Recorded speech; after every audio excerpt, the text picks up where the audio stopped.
Épisode numéro 260 de Bonjour PPC. Un thème, oh là, chaud. C'est Jean-François qui nous l'a proposé. Comment le digital a transformé la politique. Quand j'ai lancé la conversation sur Twitter sur ce que le digital a changé dans la politique, le tweet d'hier, j'étais loin d'imaginer la richesse du sujet. Et comme me l'a dit Isabelle, démocratie participative et représentative, civic tech, marketing digital et campagne électorale, vote électronique, mais aussi data, intelligence artificielle et influence. Et oui, tous ces thèmes, on les retrouve dans ce que le digital a changé dans la politique et ce que la politique a changé dans le digital peut-être. On va soulever le couvercle tous ensemble et on va en parler dans cet épisode. Alors, avant de démarrer, un truc sympa, c'est de savoir de quoi on parle. Je suis allé faire un petit tour sur nos amis de chez Wikipédia pour regarder un peu la définition de politique. La politique, en son sens plus large, celui de la civilité ou politikos, désigne ce qui est relatif à l'organisation et à l'exercice du pouvoir dans une société organisée. La politique, elle porte sur les actions, l'équilibre, le développement interne ou externe de cette société, ses rapports internes et ses rapports à d'autres ensembles. La politique, elle est donc principalement ce qui a trait au collectif, à une somme d'individualité et ou de multiplicité. La politique au sens de politiquer ou d'art politique se réfère à la pratique du pouvoir, soit donc aux luttes de pouvoir et de représentativité entre des hommes et des femmes de pouvoir et aux différents partis politiques auxquels ils peuvent appartenir, tout comme à la gestion de ce même pouvoir politique. Et oui. Et bonjour à Damien qui vient de nous rejoindre. La communication politique, aujourd'hui, tout homme politique jouissant d'une exposition médiatique, nous dit Massio, se doit de posséder des comptes Facebook et Twitter, un blog, voire une chaîne YouTube ou une application mobile pour les plus intrépides. Il faut toucher le plus de monde possible, quelles que soient les habitudes de consommation digitale. Patrick continue en nous disant sur Twitter, le plus important, c'est qu'au-delà du nombre de personnes touchées, les journalistes politiques suivent massivement ces comptes. Dès lors, le moindre tweet est susceptible de trouver rapidement un écho national via les médias classiques. À l'inverse de la communication classique, pour laquelle le journaliste pouvait jouer le rôle de modérateur ou de filtre, celle d'aujourd'hui est instantanée et peut connaître des dérapages. Suivez mon regard, moment grave, fondamentaux du politique. Merci beaucoup Corinne, effectivement. Quel sujet. Le tweet a fait beaucoup tweeter, ça confirme l'amour des Français pour la politique, nous dit Delphine. C'est pas vrai, c'est pas faux. Qu'est-ce que le digital a changé dans la politique selon vous? On continue, c'est Fabrice qui nous dit vaste question, mais le digital pour toi c'est quoi? L'arrivée d'Internet, du web, les outils à disposition, la circularité de l'information et des échanges, ce qui amène à une autre question, l'univers digital est-il politique? On a la réponse de Fabrice, on spoil, oui. Il est politique. Et c'est Gabriel qui nous dit ce qui est formidable avec les réseaux sociaux, c'est qu'on peut constituer des groupes politiques, échanger, mettre en avant les actions du parti qu'on a choisi et tout ça de son lit sans passer des heures considérables dehors au QG. Ultra pratique pour tous ceux qui cumulent travail, enfants et autres, activités. C'est Diane qui nous dit le digital et plus précisément les réseaux sociaux combinés à la data a permis à Donald Trump d'être élu. Allez, bonne journée à tous. Et voilà. Alors, Massio toujours en forme, en verbe en ce moment. Il nous dit que tout homme politique doit avoir ses sujets. Et puis, ce qui est formidable, c'est Gabriel qui enchaîne et qui dit ce qui est formidable, c'est qu'on peut constituer tous ces groupes d'échange. Et oui, et c'est Transphonum Polite qui nous dit c'est un sujet que l'on étudie à l'EFAP pour la préparation de notre masterclass. C'est la démocratie elle-même qui sera remise en cause à court terme avec la puissance exponentielle des GAFAM et de l'intelligence artificielle. On va aller voir le compte de Transphonum Polite. Je pense que c'est très intéressant de les suivre. On est parti. Merci Kivar pour ses abonnements. Pour avoir connu avant et après, nous signale Isabelle, le digital a apporté de formidables leviers de proximité à la politique. Au-delà de l'interactivité, c'est aussi un vecteur important de réactivité. Il ne se substitue pas aux bonnes vieilles méthodes de campagne, il les transforme et les prolonge. Et Isabelle de continuer en nous signalant qu'en simplifiant les méthodes d'engagement, le digital agit comme un facteur démultiplicateur. Il ne se substitue pas au travail de terrain, il le complète et le facilite. C'est Tristan qui nous dit que les frictions créatives des réseaux sociaux ne pouvaient qu'être et que faire de la politique. Eh oui. Ah, les FAP, nous signale Corinne, son parrain de promo était Raymond Barre. Oh là, ça donne un âge. C'est Laurent qui nous dit le digital peut influencer l'avenir politique d'un pays. Et il nous rappelle Cambridge Analytica, les élections aux États-Unis, le Brexit. Il faut voir The Great Hack sur Netflix, influence sur les indécis et manipulation de contenu. Attention aux deepfakes qui vont devenir de plus en plus perfectionnés. Les deepfakes, on en fera un épisode dans Bonjour PPC. Merci à Stéphane pour ce partage. Et si vous avez, tiens, Jean-François nous pose la question, et si vous aviez une baguette numérique magique, vous apporteriez quoi, vous, à la politique? Tiens, réfléchissez sur ça, vous avez 4 heures. C'est Gabriel qui nous dit, le digital, il permet un accès direct aux politiques. Très souvent, les politiques sont derrière leur compte Twitter et ils peuvent interagir sans le filtre des journalistes. Les réseaux sociaux, nous dit Gabriel, démocratisent la politique. Et c'est Nadia qui nous dit, et parfois, ça donne un accès direct, sans filtre ni recul, au risque de créer polémique et bad buzz. Enfin bon, certains adorent jouer avec ça, critiquez-moi, mais au moins parlez de moi. Et donc j'existe et je pourrais peut-être être pris dans les médias. Gabriel nous dit, je préfère le sans filtre, à nous de recouper les infos, à nous d'échanger entre amis, que la pensée unique des journalistes actuels. Oh, ça commence à chicoter. C'est Fabrice qui nous dit, la pensée unique n'est sans doute pas que du côté des journalistes. petit smiley. Mais bon, c'est Gabriel qui continue cette conversation en disant, on n'attend pas d'un journaliste qu'il prêche la pensée unique, mais il doit informer. Et apparemment, la définition aurait peut-être changé. C'est Catherine qui nous dit, apporter de l'authenticité, ça serait pas mal. Et oui, Catherine, ça serait une bonne idée. Et c'est Yves qui nous dit, les élections au Canada, ceux qui gèrent les élections ici au Canada surveillent à fond les réseaux sociaux. Et Catherine nous dit, c'est un lot de fake news véhiculés par les politiques pour générer une forme d'engagement. Et oui, qui a dit influence, qui a dit un peu manipulation. Et c'est Nicolas qui nous signale Vox.org, premier comparateur de programmes politiques. C'est à suivre, effectivement. C'est un bon site, merci. Alors c'est Nadia qui nous dit, parfois il n'est pas simple pour certaines personnes de recouper l'info ou de pouvoir échanger tout en restant impartial et en relatant les vrais faits. Heureusement qu'il existe des médias de fact-checking. Intéressant, merci Fabienne pour ce retweet. Je ne pense pas qu'il faille tout reporter sur les journalistes, nous signale Nadia. Et Gabriel nous dit, si on veut une info ouverte, il faut lire des journaux de tous les bords et même étrangers. C'est tout aussi complexe. Se borner à un seul journal, Libération, Le Monde ou Le Figaro, c'est pas top tout de même quand même, effectivement, il faut ouvrir et ouvrons ces conversations. L'ubérisation du monde politique est en marche avec les civic tech. L'ami Massio nous le dit, les nouvelles technologies aident déjà les partis à moderniser leur manière de faire campagne. Avec la civic tech, les citoyens prennent part à la prise de décision publique. Il y a plusieurs sites, change.org, je vous mettrai les liens d'ailleurs dans les notes de l'épisode. Il y a STIG. Voilà, il y a parlement et citoyen.fr, il y a questionner vos élus, autant de startups qui utilisent le pouvoir du web pour donner la parole aux citoyens. En étant étendu au monde politique, le mouvement de désintermédiation sociale modifie la représentation classique des citoyens. Cela donne à l'internaute citoyen le pouvoir d'infléchir le cours des événements. La civic tech, elle fait de la démocratie participative une réalité et elle permet de revenir aux sources de la démocratie. À Athènes, nous dit Patrick, ça fait du bien. Hérodote nous parlait d'un nouveau pouvoir. C'est l'Iségoria, le concept accordé à une égalité d'importance dans la parole au sein de l'Agora, lieu du débat politique. Là aussi, vous irez voir le lien, c'est sur Wikipédia. Isonomie, intéressant.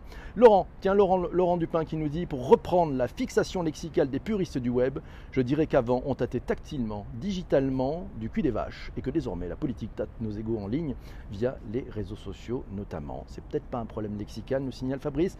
C'est Jérémy qui nous le signale. Chez les politiques, ça se résume aux réseaux sociaux avec une très faible compréhension de leurs mécanismes intrinsèques. Ces mêmes réseaux sociaux qui ont offert un nouvel espace politique aux citoyens. Pas plus de paroles ni de conscience politique, mais beaucoup plus d'écho pour le meilleur et surtout le pire. Cécile nous dit, le digital, il offre une proximité incroyable aux politiciens. Sans intermédiaire, sans filtre, ils peuvent prendre le pouls de l'opinion. Mais revers de la médaille, le digital favorise aussi l'émergence de courants, pas toujours partagés, mais qui arrivent à faire croire que... arrivent à faire croire. Alors c'est Shadia qui nous dit, moi je me demande, est-ce que les outils digitaux en politique, le vote électronique ne créerait pas cette perte de confiance? C'est intéressant ce vote électronique. Quand les politiques s'inspirent des bonnes pratiques en marketing digital et parfois des mauvaises pratiques, Isabelle nous signale, le digital change radicalement la donne des campagnes hyper descendantes pour aller vers plus d'interaction et de rapports human to human. Dans les meilleures pratiques, Isabelle nous signale qu'on retiendra évidemment les campagnes inspirantes de Barack Obama, qui ont fait date, et dans les pires, les lip-dub foirés des formations politiques dans les années 2010, on s'en rappelle, ces fameux lip-dub foirés, car comme pour tout, il y a un principe clé en communication politique: restez fidèle à votre stratégie, à vos messages, à vos ADN, n'adoptez pas tout et n'importe quoi sous prétexte que c'est tendance. Excellent conseil d'Isabelle. Damien nous dit, on a parlé de Vox, mais Acropolis sur Twitch et Whip sur YouTube aide à comprendre nos institutions. Intéressant, merci pour cet apport. Bonjour à la marmotte, et personne ne la répond. Qu'est-ce que c'est? La marmotte est énervée, elle s'en va. Mon Dieu, tous ceux qui veulent changer le monde, nous signale Guillaume, effectivement. Et c'est Henri qui nous dit, tu devrais regarder le documentaire Netflix The Great Hack qui parle de Cambridge Analytica, ou quand la data science est un scalpel à truquer des élections ou créer des troubles dans un pays développé, plus sûrement qu'une opération militaire sur fond d'exploitation de Facebook & Co. Mathieu nous dit, la data, c'est un outil, c'est une ressource essentielle au service de la politique des politiciens, voire même une arme stratégique, comme dans le cas de Cambridge Analytica. Le digital pour informer les citoyens, transparence de la politique avec l'open data public. Ah oui, on peut parler effectivement de la plateforme data.gouv.fr que vous connaissez probablement. Et puis aussi pour les villes, il y a l'open data.paris.fr. À suivre, l'Open Government Partnership, c'est une initiative américaine lancée par Barack Obama en 2009. L'initiative s'appuie sur 3 principes de base: la transparence du gouvernement, la participation du public et la collaboration. Ça s'appelle la démocratie 2.0, donc le digital, pour agir aux côtés des politiques avec des budgets participatifs, avec du crowdfunding, bref, pour parler avec les citoyens. Et oui, c'est dense sur la room ce matin, il y a du monde, c'est bon, c'est très dense, j'adore ça. Illustration, tiens, c'est Isabelle qui nous a trouvé un article sur lemonde.fr, ça s'appelle la démocratie participative, les villes sont devenues les lieux de l'innovation. Vous retrouverez les liens dans les notes de bas d'épisode bien évidemment. Les démocraties participatives, les démocraties traversent une crise majeure de la représentation. Le digital peut aider à remobiliser les citoyens, à les engager dans les choix politiques. Plus on est proche des réalités du terrain, de la vie au quotidien, mieux ça marche. Elle en veut pour preuve, Isabelle, les projets de démocratie participative à l'échelle des villes. Ce type de démarche ne date pas d'hier. Isabelle en a piloté il y a 20 ans. Ça donne un âge quand même, mais tu as démarré très jeune. Et en apportant des contributions, des plateformes de contribution et d'échange, de partage de contenu, le digital facilite grandement l'inclusion dans la vie politique. Il aide des élus issus de la représentation à garder les 2 pieds sur terre. Et c'est pas mal ça. Oui, le digital pour informer les citoyens, transparence de la politique, open data public. Oui, Mathieu nous l'a signalé, ces différents sites. Les innovations technologiques, c'est Isabelle qui nous le dit. Elles, conjuguées à la vie politique, elles ont fait émerger une nouvelle génération d'entrepreneurs. Les Civic Tech, oui, ce sont ces startups qui travaillent sur le renouveau démocratique, qui proposent de nouveaux outils de mobilisation des communautés et d'organisation des campagnes électorales. Allez faire un tour sur civictechno.fr.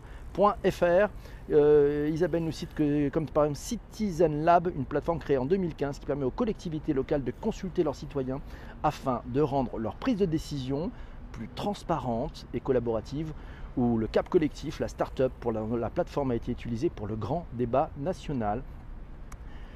Élection Canada, surveiller les résultats en direct du 21 octobre, du 21 octobre à 22h à l'Est, nous signale Yves, et il n'est jamais trop tard. Bienvenue à tous ceux qui viennent d'arriver, n'hésitez pas, c'est dans sur la room, voilà, il y a un peu de nettoyage à faire. Aussi, Mathieu, qu'est-ce qu'il nous dit l'ami Mathieu? Il nous dit que les médias sociaux sont une caisse de résonance politique. En 2008, Barack Obama a toujours lui gagné le surnom de président Facebook, grâce à une stratégie de communication axée sur les réseaux sociaux. 8 ans plus tard, Donald Trump, ça y est, on a eu notre moment Trump. Et oui, il fallait bien qu'on en parle à ce moment-là.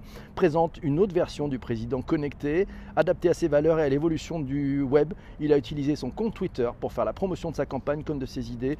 Aujourd'hui, il utilise Twitter à outrance comme vecteur de communication entre lui, le peuple américain et même peut-être avec le monde. Et puis, s'il est redevenu le maître des horloges, c'est-à-dire qu'il envoie des tweets assassins assassin. Et en fait, la technique marche bien, c'est-à-dire que ça focalise l'attention sur lui, tous les médias en parlent, et il revient sur le devant de la scène avec finalement la lumière, et c'est lui qui donne un peu le là pour tous ces hommes politiques. C'est la première fois en animation dans l'histoire politique qu'un président exprime en live son attitude provocante, ses humeurs à la face du monde. Et oui, pour aller plus loin, tiens, le temps politique, nous dit Médina, voilà, politique et législatif sont longs, seront-ils disruptés face au digital qui est instantané? Et non, Nasser, ce n'est pas de la radio, on est en direct ici sur Twitter et on enregistre un podcast qui sera disponible sur les principales plateformes de balado-diffusion.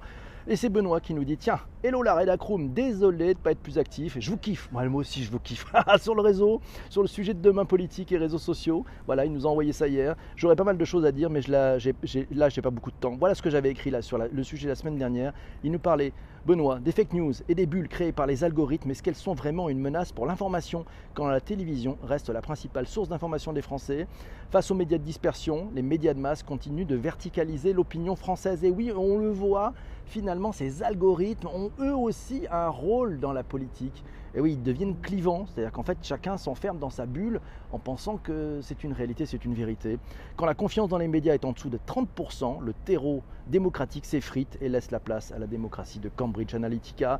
Les réseaux sociaux, ils bénéficient d'une confiance encore plus faible, mais leur influence se joue justement sur le terrain du chaos.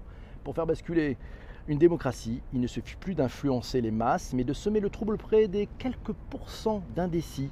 Dans la démocratie des données, il suffit de cibler les bonnes personnes au bon moment, au bon endroit, et la logique politique s'efface devant la précision aveugle du data marketing. C'est pour cela qu'il faut dépasser le débat sur l'offre média et s'intéresser à la façon dont nous nous informons.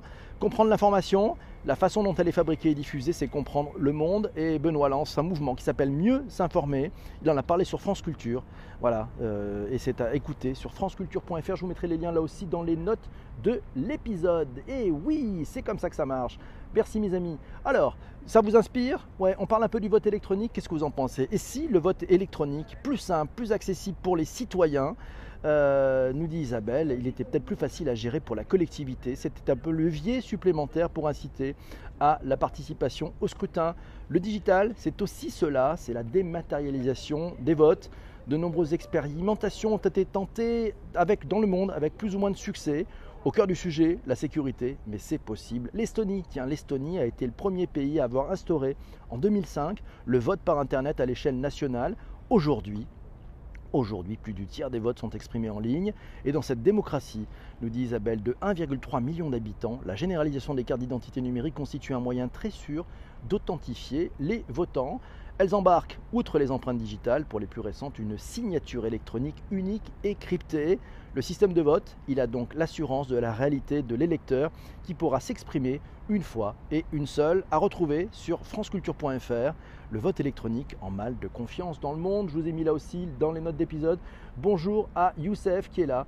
Merci à toi. Une solution avec la blockchain chez Orange. Je vote le vote. Ah, nous signale Massio. Pourquoi pas, je ne le connaissais pas. Et puis bien sûr, vous pouvez revoir.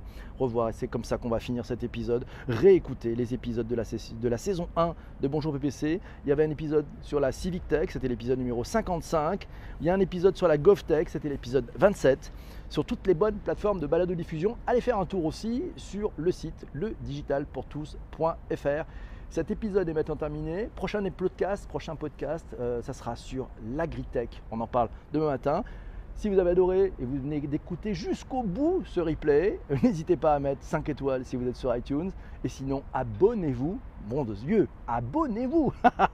Il faut s'abonner à ce Bonjour PPC, c'est important parce que vous comprendrez tous ces sujets sur le digital. Moi-même, j'en apprends tous les jours. Je vous dis demain. Ciao, ciao les amis. Bye bye, au revoir.